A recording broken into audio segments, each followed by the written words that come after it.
to fight this battle. But one of the ways to dissipate this is to end the war quickly, which is what I'm trying to do. Let me ask you a separate question. We've long wanted to do one of these interviews in person right here in New York. By the way, and I didn't answer your question, Andrew. I'll come to New York. Okay. And that was my question. Would you come to New York, given what the mayor has said about arresting you? Yes, of course I will. And you will test that? I mean, what is the thought about how that would work? Well, why don't you wait and see? Yes, I'll come to New York. Okay. Would you want to talk to him, by the way? Well, you know, if he changes his mind and says that we have the right to exist, that'll be a good opening for a conversation. While I have you, let me ask you a separate question. Steve Witkoff and Jared Kushner, who you worked with and were instrumental in this Middle East peace resolution, they are in Moscow, I believe, as we speak, working on a deal or trying to work on a deal between Russia and Ukraine. I'm curious how you think that is going and how you think it should end, given what you know both about them, about Putin and your relationship with him, and Zelensky. I hope it ends quickly, and I hope it ends with peace. It's not easy. I don't look at these things through rose-colored glasses, but I think if anyone has a chance to do this, it's President Trump, because he's shown a great capacity to move peace agreements forward. He did it with me on the Abraham Accords. He did it in a number of other places. And so if anyone could bring this peace, I think he can, and I hope he does. But I can't tell you about chances. Well, I was going to ask you, though, what do you think, though, about the way this is playing out? In effect, there are some people who believe that the United States has actually been too helpful to Russia as opposed to Ukraine. Look, I think it's too early to say how this will end up. There are negotiation tactics. You lean on one side, and then you lean on the other, and then you lean on the first side. It just goes back and forth. I don't know. I have enough problems here, tending with our own neighborhood. And I hope to achieve multiple peace agreements here because we fought so hard.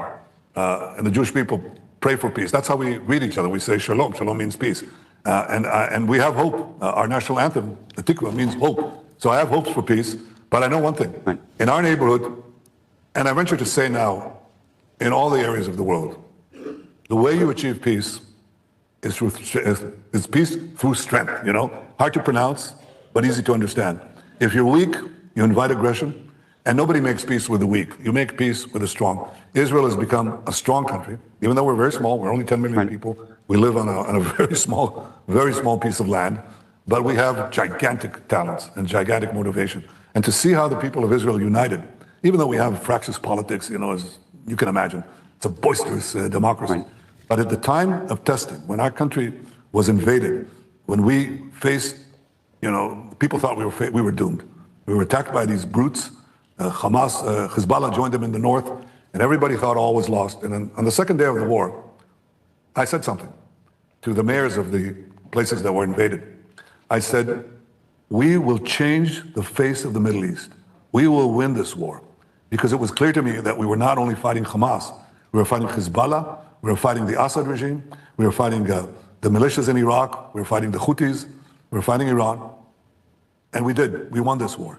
We won this war, but it's never ending. It's like, if you have cancer and you take it out, it can still come back. It's certain types of cancer. But if you don't take it out, you die. So we took it out. We removed this threat of nuclear annihilation that could have happened within a year. Iran, within a year, within 6 months, could have had its first atomic bomb. And they would have no compunction about throwing it. And where do you think Iran is right now on that? I mean, there's been. I think we pushed them back a lot, Andrew. How far? Well, I think it's very hard to manufacture a bomb when your top scientists are knocked out. They had atomic scientists, and we knocked them out in the first 2 minutes of the war, along with their top command. We set them back. Does that mean that they won't try again? Of course they'll try again. But our focus right now is on the Iran axis, right, on their various proxies. On Hamas, let's finish the job there and open up a path for a different future for Gaza and for Israel.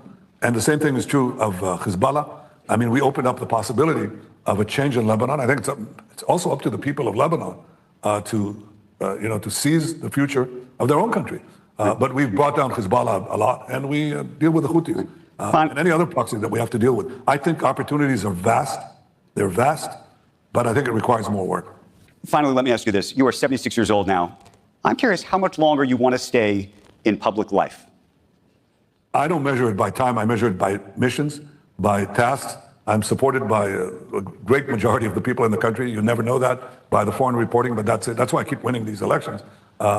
We're not, people say to me, oh, maybe you're a king. I said, I'm not a king. I have to get elected, for God's sake. And, I have great support at home. My wife is incredible. She's a lioness. And my two boys, they support me.